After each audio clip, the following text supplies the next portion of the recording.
Bueno, vamos a empezar con mecánica cuántica. La idea es seguir desde los videos de mecánica clásica. No voy a meterme mucho con la historia de cómo llegamos a mecánica cuántica porque no quiero meterme mucho con cosas de electrodinámica ni con termodinámica. Entonces directamente voy a partir de lo visto en los videos de mecánica clásica. Y bueno, lo primero que hay que decir es que mecánica cuántica tiene que ver con el comportamiento de objetos tan chicos que los humanos, digamos, no fueron preparados para verlo, o sea, evolutivamente. Los objetos de estudio que más se usan en mecánica cuántica son los electrones y obviamente nuestros órganos sensoriales no fueron construidos para percibir el movimiento de un electrón. Lo mejor que podemos hacer es, para entender electrones y su movimiento, es utilizar abstracciones matemáticas. Eso, bueno, tampoco es algo muy raro, digamos. Para mecánica clásica está lleno, hay muchísimas abstracciones matemáticas, este, masas puntuales, cuerpos rígidos, este, sistema de referencia inerciales, posiciones, momentos, etcétera. Entonces, en ese sentido no hay nada nuevo, las abstracciones matemáticas se usan todo el tiempo en la física, pero va a haber ciertas diferencias en el caso de mecánica cuántica. Por ejemplo, en el caso de los estados, algo que definimos al principio de mecánica clásica, lo definimos de una forma que va a ser muy distinto en mecánica cuántica. Ahí vamos a tener una diferencia más allá de que va a ser con una abstracción matemática. También vamos a tener una diferencia en las mediciones. En el mundo clásico, la relación entre un estado de un sistema y el resultado de una medición en ese sistema era bastante directa. Eh, por ejemplo, las cosas que tenemos para describir un estado, como era la posición y el momento, es lo mismo que caracteriza las mediciones de ese estado. O sea, uno puede hacer un experimento en el cual uno pueda determinar el estado del sistema. En el mundo cuántico esto no necesariamente es así. Los estados y las mediciones son cosas distintas y la relación va a ser más intuitiva, digamos. Para empezar a ver estas cosas vamos a utilizar el concepto de spin, pero el concepto de spin en principio como algo teórico y no nos vamos a meter en detalles, es nada más para ver esto de las propiedades. Las partículas tienen propiedades, además de, por ejemplo, en dónde están localizadas en el espacio, pueden tener, por ejemplo, carga eléctrica o masa. Un electrón no va a ser lo mismo que un quark o un neutrino o cualquier otra partícula elemental, pero el electrón va a tener un grado extra de libertad que le vamos a llamar el spin. De forma inocente, podemos decir que el spin es una flecha que apunta para alguna dirección, pero esto obviamente no es nada absolutamente, eh, no es una descripción certera, pero además va a ser algo bastante clásico si lo definimos así. Pero vamos a empezar por esto. Entonces, porque esto va a definir las propiedades cuánticas. No solo va a pasar con el spin, sino con otras propiedades. Entonces, no necesariamente tenemos que pensar que el spin es algo que está totalmente agarrado al, al electrón. Podemos estudiar el spin totalmente por sí solo.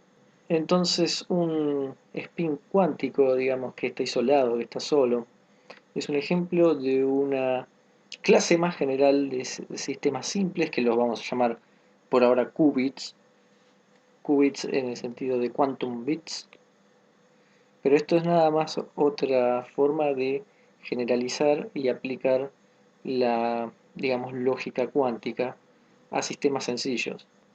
Nosotros en mecánica clásica, para definir bien lo que era un sistema determinístico, teníamos estados de una moneda que era o cara o seca, ¿no?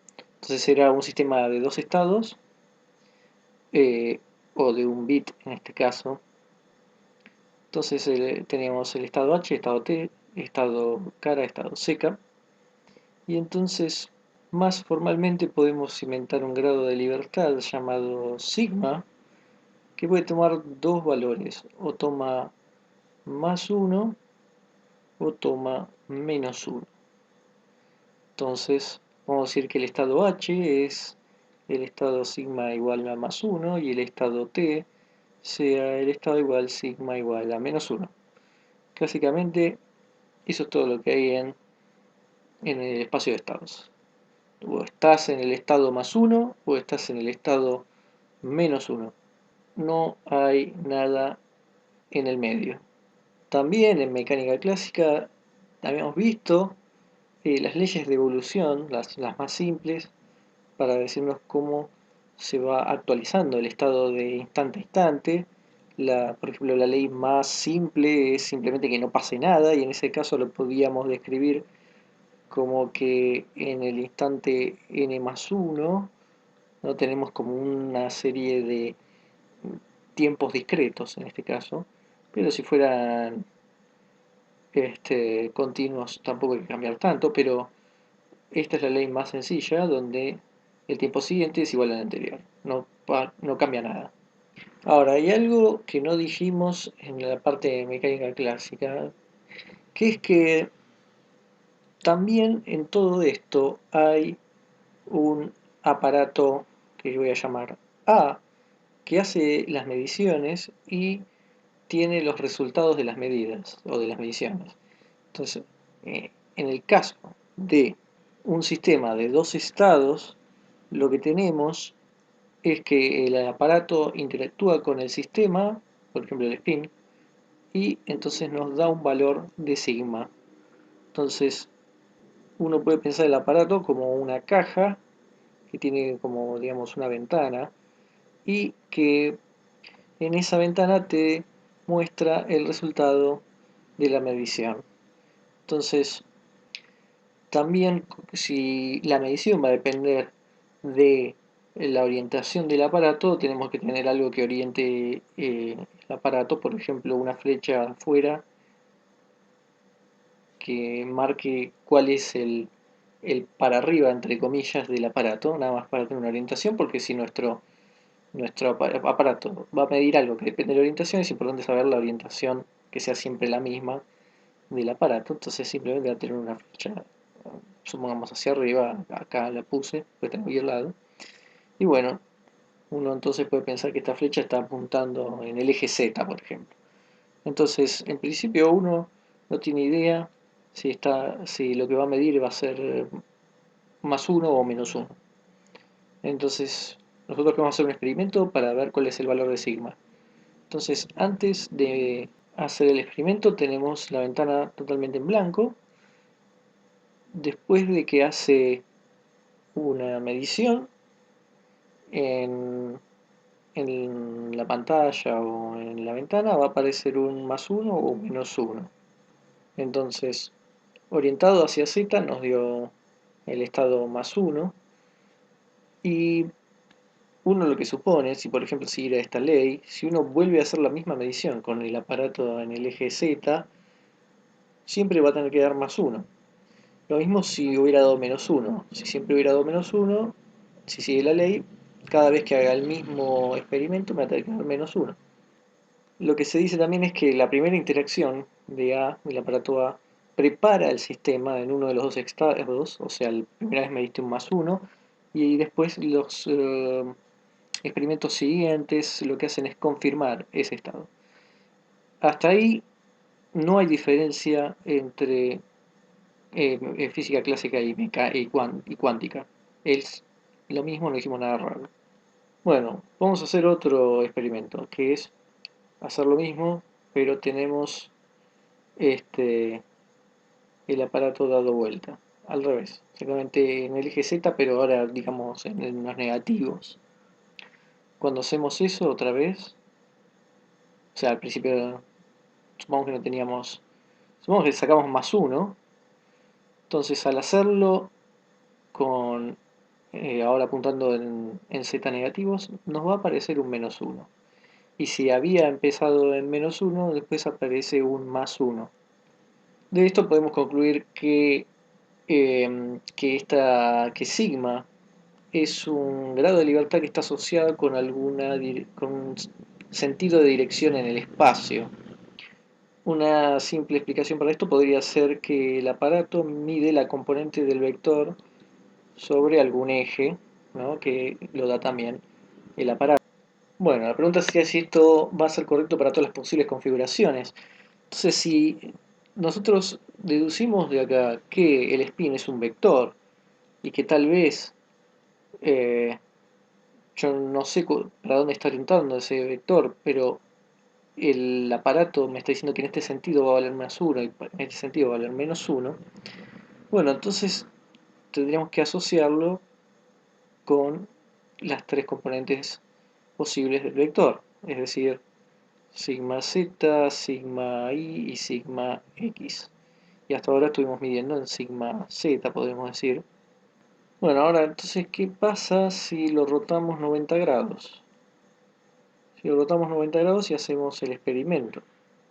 Otra vez suponemos que arrancamos al principio en z y nos dio +1, o sea, preparamos el spin con sigma igual +1. Y ahora rotamos 90 grados. Ahora podemos suponer que si estaba en el eje Z, ahora supongo que está en el eje X. Bueno, y entonces hacemos el experimento para, supuestamente, si esto fue el sigma Z que nos dio +1, queremos saber ahora cuál es la componente X de el spin. Entonces hacemos la medición esperando que si el spin es un vector, que en este caso apuntaba en la dirección Z y por eso nos daba 1, diciendo como que el spin es algo, es una flechita que está así, y yo puse el aparato y me lo ubicó así, cuando yo lo dé vuelta, no va a haber ninguna componente en el eje X y debería darme 0. Uno esperaría entonces que dé 0 en ese sentido, pero cuando uno hace la, la medición, en vez de darnos 0, nos da o +1 o -1. Entonces, el aparato, no importa cómo lo orientemos, no nos va a dar otra respuesta que no sea +1 o -1. Entonces, si el spin realmente es un vector, es un vector medio raro. Aún así se puede ver algo interesante, que es que uno puede repetir este mismo experimento varias veces. O sea, arrancamos en Z, que aparezca lo preparamos de modo que da +1, luego lo rotamos y va a dar +1 o -1. Al principio de una forma que parece bastante eh, azar, ¿no? Bastante aleatorio. Pero lo que podemos ver es que si uno lo hace muchas veces, uno puede ver que la cantidad de eventos +1 y la cantidad de eventos -1 que obtuve de la repetición de los experimentos va a ser estadísticamente iguales. O sea, en promedio, el valor de sigma va a ser 0, que significa vamos a tener tanta cantidad de +1 como de -1. Entonces, en vez de tener el resultado clásico, que era lo que decíamos, si era un vector y nosotros medíamos así, no tiene ninguna componente, tiene que dar 0, lo que vamos a obtener es estadísticamente eso que esperábamos. Nos va a medir 0 de forma de promedio. Eso ahora sí es una gran diferencia entre la física clásica y la física cuántica. Ahí es donde empezamos a ver las grandes diferencias.